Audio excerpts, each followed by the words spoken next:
प्रिय विद्यार्थियों,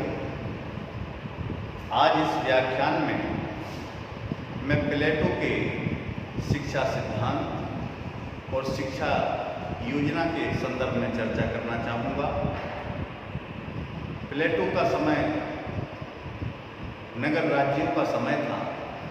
मैंने पूर्व व्याख्यान में आपको ये बताया था कि प्लेटो अपने ग्रंथ रिपब्लिक के माध्यम से एक आदर्श राज्य की स्थापना करना चाहता था और आदर्श राज्य की स्थापना के लिए उसके नागरिकों की संख्या प्लेटो ने 5040 बताई है।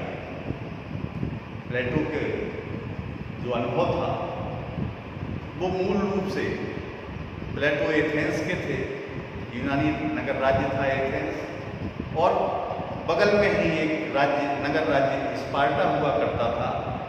तो प्लेटो ने एथेंस और स्पार्टा की पद्धतियों का, शासन व्यवस्था का अध्ययन करके अपने कुछ निष्कर्ष निकाले थे और रिपब्लिक नामक महान ग्रंथ के माध्यम से प्लेटो एक आदर्श राज्य की स्थापना करना चाहते थे। आदर्श राज्य की स्थापना के लिए बहुत सारे कंसेप्ट, बहुत सारी अवधारणाएं उन्होंने दी, जिसमें शिक्षा योजना भी है, जिसमें साम्यवाद का सिद्धांत भी है, परिवार का साम्यवाद, संपत्ति का साम्यवाद और कुल मिलाकर न्याय का सिद्धांत आदि आदि ये प्लेटो ने अपने दर्शन में अपने विचारों को अभिव्यक्त किया है। प्लेटो जिस आदर्श राज्य की स्थापना करना चाहते थे, उस आदर्श राज्य के लिए उन्होंने एक आदर्श शिक्षा योजना की भी चर्चा की है। प्लेटो ने अपने शिक्षा के सिद्धांत को दो वर्गों में बांटा है, एक प्रारंभिक शिक्षा और दूसरी उच्च शिक्षा। प्रारंभिक शिक्षा प्लेटो 6 वर्ष की उम्र से 20 वर्ष तक की उम्र में लोगों को प्रदान करना चाहते थे और 6 वर्ष से 18 वर्ष तक जो प्रारंभिक शिक्षा होगी उसमें व्यायाम है, संगीत है, इन सब चीज़ों पर उन्होंने बहुत ज़्यादा जोर दिया है। 18 वर्ष से 20 वर्ष की उम्र में विद्यार्थियों को एक परीक्षा की बात उन्होंने कही है, जिसमें जो परीक्षार्थी सफल साबित होंगे उन्हें राज्य में साधारण अधिकारी के तौर पर नियुक्त कर दिया जाएगा। प्लेटो का मानना था कि मानसिक शिक्षा के लिए संगीत बहुत आवश्यक तत्व है और बार्कर ने भी कहा है कि संगीत मन के सामान्य प्रशिक्षण का एक मार्ग है। पहले भी मैंने चर्चा की थी, प्लेटो ने अपने समय में एथेंस के अंदर जिस अकादमी की स्थापना की थी, एकेडमी की स्थापना की थी, उस एकेडमी को यूरोप का प्रथम विश्वविद्यालय माना जाता है और उसके जैसे किसी भी संस्था का एक मोटो होता है, एक आदर्श वाक्य होता है, वैसे ही उसके मुख्य द्वार पर प्लेटो ने लिखाया था कि यहाँ गणित और ज्यामिति से अनभिज्ञ कोई भी व्यक्ति प्रवेश न करे। प्रारंभिक शिक्षा की इन स्थितियों के बाद प्लेटो उच्च शिक्षा की भी बात करते हैं। 20 वर्ष तक की जो शिक्षा है वो समस्त लोगों के लिए है। जैसा कि भारत में मनुस्मृति पर आधारित चतुर्वर्णीय व्यवस्था रही है, वैसी ही व्यवस्था प्लेटो ने त्रिवर्णीय 3 वर्णों की व्यवस्था यूनान के अंदर स्वीकार की थी, जिसमें शासक वर्ग, सैनिक वर्ग और उत्पादक वर्ग 3 श्रेणियां होंगी लोगों की, और उनके द्वारा राज्य को संचालित किया जाएगा। हालांकि बाद में प्लेटो के ही शिष्य अरस्तु ने जो दर्शन दिया, उन्होंने चौथे अंग के रूप में दास प्रथा को भी सम्मिलित किया, और इस कारण से यूनान की जो चतुर्वर्णीय व्यवस्था बनी, वैसी ही चतुर्वर्णीय व्यवस्था पेशे और परंपरा पर आधारित भारत में भी रही है। फिर जहाँ तक उच्च शिक्षा की बात है, तो प्लेटो 20 वर्ष के बाद बौद्धिक और क्रियात्मक शिक्षा की जो सृजनात्मक शिक्षा होती है उसकी बात करते हैं, जो अध्ययन प्लेटो 20 वर्ष से लेकर 35 वर्ष की उम्र तक कराना चाहते थे।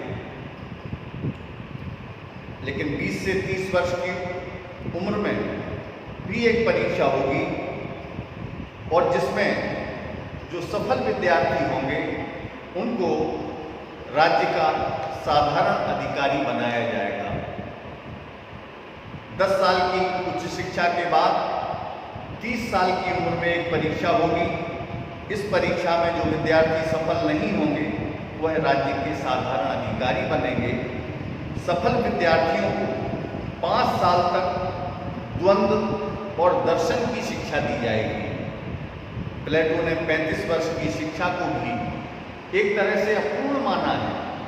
यह पूर्ण शिक्षा नहीं है, 35 वर्ष की शिक्षा भी अब अपूर्ण है, और इसलिए उन्होंने सांसारिक और व्यवहारिक पाठशाला के लिए व्यक्ति को 15 वर्ष तक और पकाने के लिए और तप करने के लिए आह्वान किया है।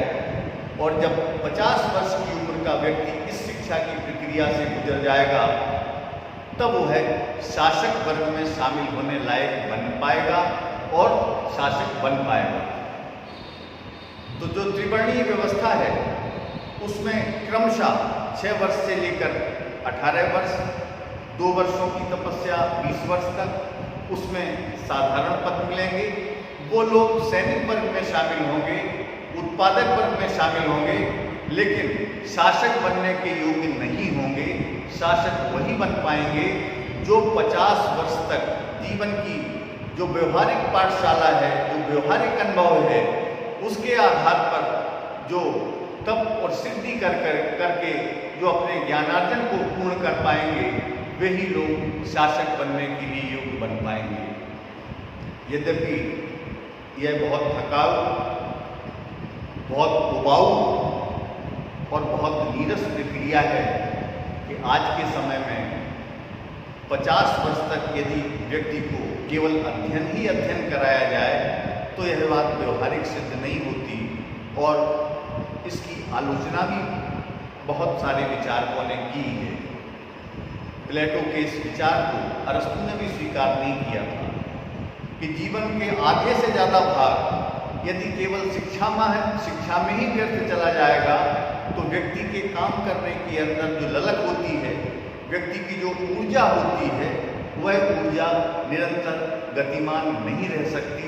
इसलिए प्लेटो के इस शिक्षा सिद्धांत की, इस शिक्षा योजना की आलोचना भी बहुत अधिक हुई है। लेकिन प्लेटो एक आदर्श शासक बनाना चाहते थे। एथेंस और स्पार्टा में पद्धतियों में अंतर था। प्लेटो ने जिस शिक्षा की कल्पना की है वह स्त्री और पुरुषों सब पर समान रूप से लागू है। एथेंस में उस समय केवल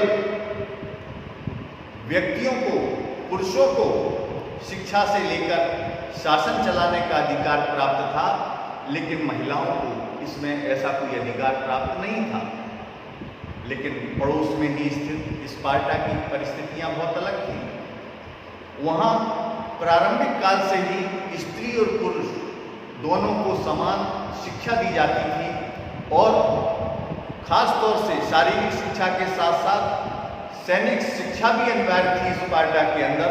प्लेटो ने स्पार्टा के इस सिद्धांत को भी अपने यहाँ स्वीकार किया है। हालांकि स्पार्टा में जो प्रारंभिक शिक्षा थी वो 7 वर्ष की उम्र से प्रारंभ होती थी, लेकिन प्लेटो ने इसे 6 वर्ष से प्रारंभ माना है।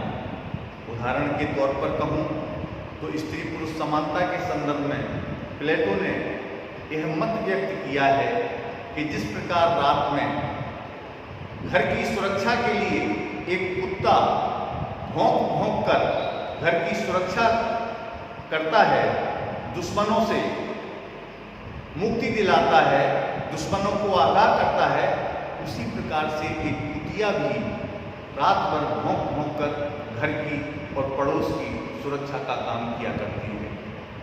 यद्यपि कुत्ता और कुतिया की तुलना किसी अपमानजनक भाषा के शब्द में प्लेटो की ये बात नहीं मानी जाएगी, वहाँ तो केवल जेंडर के विभेद के संदर्भ में से लिया जाना चाहिए। इसका आशय यह नहीं है कि स्त्री पुरुष की समानता के लिए प्लेटो कुत्ते और कुतिया की तुलना स्त्री और पुरुषों से करना चाहते थे। ऐसा कदापि नहीं है, केवल एक उदाहरण है जिसमें उन्होंने जेंडर के इस विभेद को, लिंग के इस भेद को समाप्त करने के लिए अपनी बात को समाज तक प्रस्तुत करने का एक प्रयास किया है। कुल मिलाकर प्लेटो का जो शिक्षा सिद्धांत है वो युवाओं के लिए नहीं बल्कि प्रौढ़ावस्था के लिए है।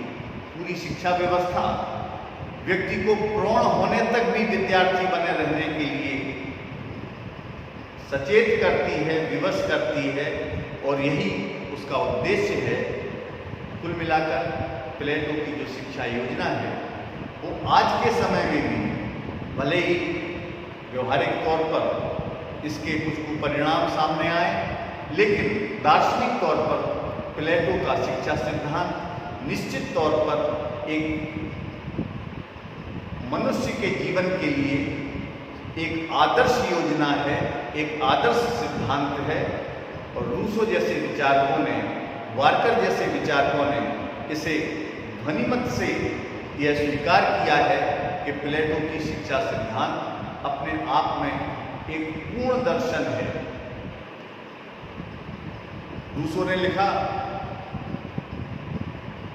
कि Plato's Republic is greatest treatise on education which ever was written, यानी कि प्लेटो की रिपब्लिक नामक जो ग्रंथ है वह शिक्षा पर अब तक लिखा गया एक सर्वोत्तम ग्रंथ है, तो इस ग्रंथ की अवहेलना नहीं की जा सकती।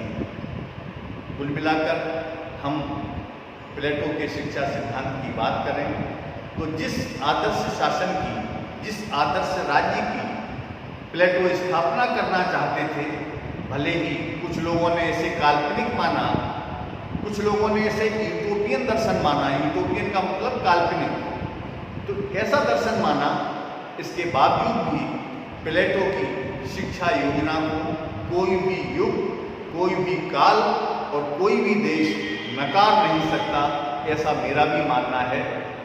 प्लेटो का शिक्षा सिद्धांत निश्चित तौर पर अपने आप में एक संपूर्ण और समग्र प्रयास है जो मानव जीवन को बहुत अधिक ऊंचाइयों पर ले जा सकता है।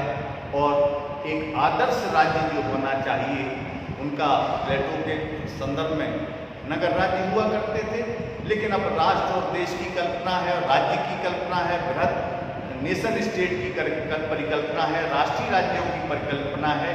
तो उन राष्ट्रीय राज्यों में भी प्लेटो का यह सिद्धांत निश्चित तौर पर बहुत उपयोगी है और अनुकरणीय भी है।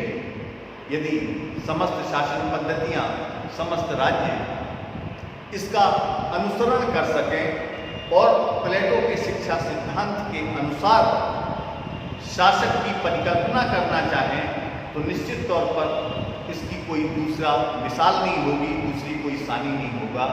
और यह अपने आप में बहुत महत्वपूर्ण और उपयोगी सिद्धांत है, ऐसा मेरा मानना है। आलोचना हर जगह होती है, किसी भी सिद्धांत की हो सकती है कि बुढ़ापे तक केवल शिक्षा ही शिक्षा प्राप्त करते रहो तो कर्म कब करोगे। लेकिन कर्म के लिए दूसरे वर्ग, प्लेटो सैनिक वर्ग के माध्यम से, उत्पादक वर्ग के माध्यम से वह कर्म कराना चाहता था, लेकिन शिक्षा योजना केवल शासकों के लिए थी और शासक ऐसा होना चाहिए जो दार्शनिक हो। दार्शनिक राजा की अवधारणा प्लेटो ने अपने शिक्षा योजना के माध्यम से व्यक्त की है और वह निश्चित तौर पर प्रशंसनीय भी है और अनुकरणीय भी है। तमाम देशों की जो शासन पद्धतियां हैं आज के इस युग में भी इसे पूरी तरह से तो नहीं स्वीकार किया जाता, क्योंकि हमारे यहाँ जो प्रतियोगी परीक्षाएं होती हैं उसमें 26, 28, 30 वर्ष तक सिविल सेवा की उम्र होती है। शिक्षक बनने की प्रारंभिक शिक्षा से लेकर उच्च शिक्षा तक के असिस्टेंट प्रोफेसर बनने तक की जो प्रक्रिया होती है वह निश्चित तौर पर अलग है कि 25 वर्ष की उम्र तक व्यक्ति इस प्रकार की सेवाओं में जा सकता है। 50 साल तक इंतजार करने की जरूरत नहीं पड़ती। लेकिन जिस आदर्श शासक की परिकल्पना, जिस दार्शनिक राजा की परिकल्पना प्लेटो रिपब्लिक के माध्यम से अपने आदर्श राज्य के लिए करना चाहता था, वह निश्चित तौर पर प्रभावकारी है और संपूर्ण समाज के लिए, संपूर्ण दुनिया के लिए निश्चित तौर पर उपयोगी है। आपके मैं लिखित में भी आपको स्क्रिप्ट अपलोड करूंगा। आपकी कोई क्वेरी हो, आपके कोई कमेंट हो, आपकी कोई जिज्ञासा हो, उसका समाधान मैं सोशल मीडिया के किसी भी माध्यम पर आपके समाधान करने के लिए, हल के लिए निश्चित तौर पर हमेशा तैयार रहूँगा। मुझे अफसोस है कि जो व्यूअर्स हैं, जो दर्शक हैं, उनकी संख्या मुझे बहुत कम दिखाई देती है।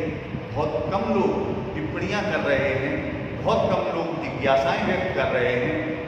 मैं आपसे निवेदन करता हूँ, अपील करता हूँ कि आप अधिक से अधिक मात्रा में टिप्पणियाँ करें। जो मैं व्यक्त कर रहा हूँ, अभिव्यक्ति प्रदान कर रहा हूँ, जो मैं लिख के जो रिटन स्क्रिप्ट है उसको अपलोड कर रहा हूँ, उस पर आप अपनी प्रतिक्रियाएं दें और ज़्यादा से ज़्यादा जिज्ञासाएं व्यक्त करें, ताकि हमारे और आपके बीच में एक बेहतर संवाद कायम रह सके और आपके ज्ञानार्जन में भी और मेरे ज्ञानार्जन में भी अभिवृद्धि संभव हो सके। बहुत बहुत शुक्रिया।